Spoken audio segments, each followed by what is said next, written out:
Now, it's been almost 20 years since Sir Patrick Stewart last put on his spacesuit and sat in the captain's chair.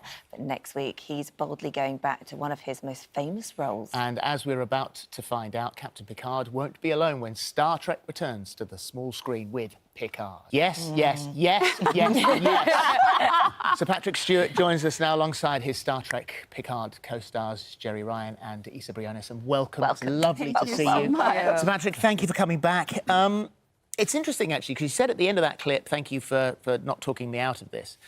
Right back at the very start, one of your friends tried to talk you out of it, full stop. That's true, and it became very public knowledge last night at our premiere. Ian McKellen, who happened to be in Los Angeles at the time, and I saw him, and I told him that I'd been offered this role in this series, and he seriously warned me not to take the job because it wouldn't be good for my career, that I was doing quite well in London in the theatre, and I should not abandon myself to this programme.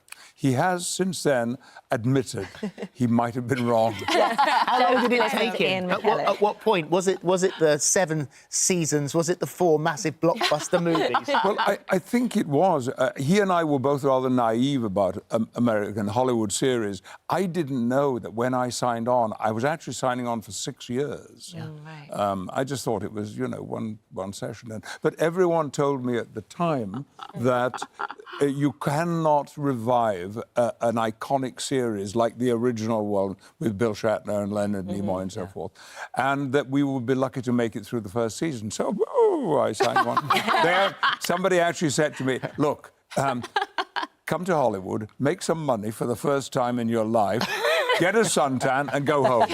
You nearly had a wig. My final audition was done wearing a hairpiece, yes. The studio wanted to see what I would look like if I looked like Bill Shatner. And what a mistake that would have been made, because Picard and the way Picard looks is iconic. Yes. Well, you don't see him in the mirror every morning when he gets up. Especially this morning. He's not so iconic then. Oh, I don't know. Now, I mean, this has been very eagerly awaited by so many people, as we said at the beginning. And you said you wouldn't return unless the moment was right. So this is obviously right. What makes this that perfect moment? Well, I actually passed. I did turn it down, which would have made Sir Ian very happy. But that was 2 years ago. But then I met with them again. And we have the smartest, cleverest group of writer-producers that I have ever worked with on any show, anywhere, anytime.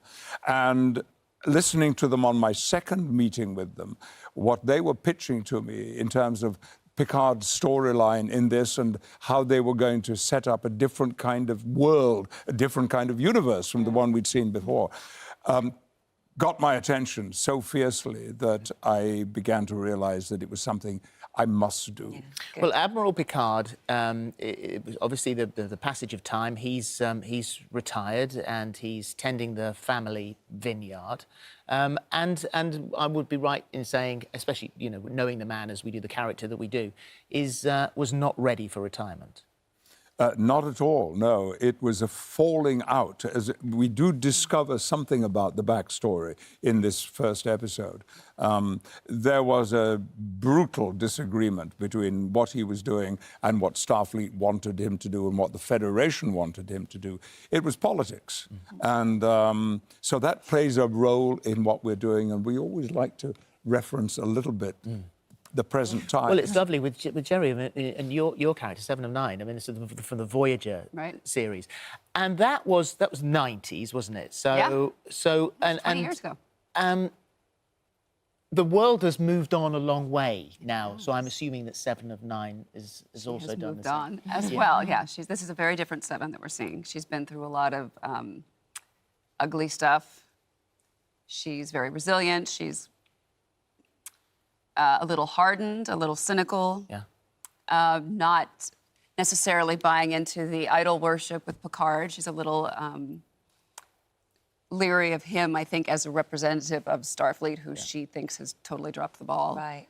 Have you known each other for a while? I mean, I remember the conventions and all sorts of No, things. interestingly, no. We only met once over the that years. right? And I know the rest of his entire cast so well. Yes. I don't know. I think she And was some have to avoiding me. Well, you know, Star Trek, the fans, this is something they've wanted to see for a long time, actually, having So you long. together. So you know, long. a lot of people are very, very happy about this. I mean, keeping the fans happy is a big part of taking Oh this my God, on. And yeah. I know, Isa, you are very aware of that because you are the new one to all of this.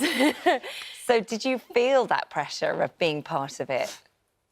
I think there's no way around feeling a little bit of pressure. It's definitely nerve-wracking, especially because this is very new to me doing film and TV. I came from theater, so this is a huge learning experience. But I kind of call it a beautiful responsibility in a way, and I like to kind of compare it to, I did Hamilton before I did this, and I was doing the tour. And the thing about that is when you're bringing the show to, let's say, Kansas, the people there have been waiting for 3 years to see the show. They've been listening to the soundtrack obsessively, and they can't wait. They can only dream of what it's like. And so we have that beautiful responsibility of bringing that dream to them. Yeah, And so I similar. feel like it's very similar in this. People have been waiting almost 20 years for this iconic character. So who is Daj? Daj, what can I tell you? Daj has had a tragedy. Yes, she has. Unfortunately, she's a young woman who's embarking on a new journey in her life. She's got everything going for her, her whole life ahead of her, and then a very tragic incident occurs, and suddenly she doesn't know who she can trust. She doesn't trust herself. She's questioning her identity, and the only person she can turn to is Picard, and she doesn't know why. He doesn't know why. And they have to figure that out together. What's also lovely is getting back with other characters that we saw in the clip there. Data, Brent Spinner. We've got First Officer Will Riker, Jonathan Frakes, Deanna Troi, Counsellor, Marina Sirtis, back again. That's a real treat. Yes, it is certainly for me, because I love all those people dearly. We were together for 12 years shooting the 178 episodes and 4 feature films. And so to have them coming back into this show means everything to me. And I think we all enjoyed it, didn't we? Oh, my God. Oh, my yes. God. And Jonathan Frakes was directing my first 2 episodes, and watching these two together on the set between shots, it was making me cry. He was just so happy, and just seeing them together was so beautiful. And how does it feel for you to be part of this? Again, nerve-wracking. No, but I think it's very rare. Like, how often do you get to join something that already has this incredibly beautifully established legacy that has touched so many people in such a profound way? And the fact that we've been trusted to carry on that legacy, push it into new worlds, push boundaries, and do it alongside this legend. Yeah. I literally He's okay. cannot wait. It's Legend. Picard. It's Amazon Prime Video on Friday, the 24th of January, and it looks absolutely amazing. And Thank you. Thank you. It's I'm lovely glad to you're have you back. here. Yes, Oh, welcome thank you back. so much. Welcome back. Thank you.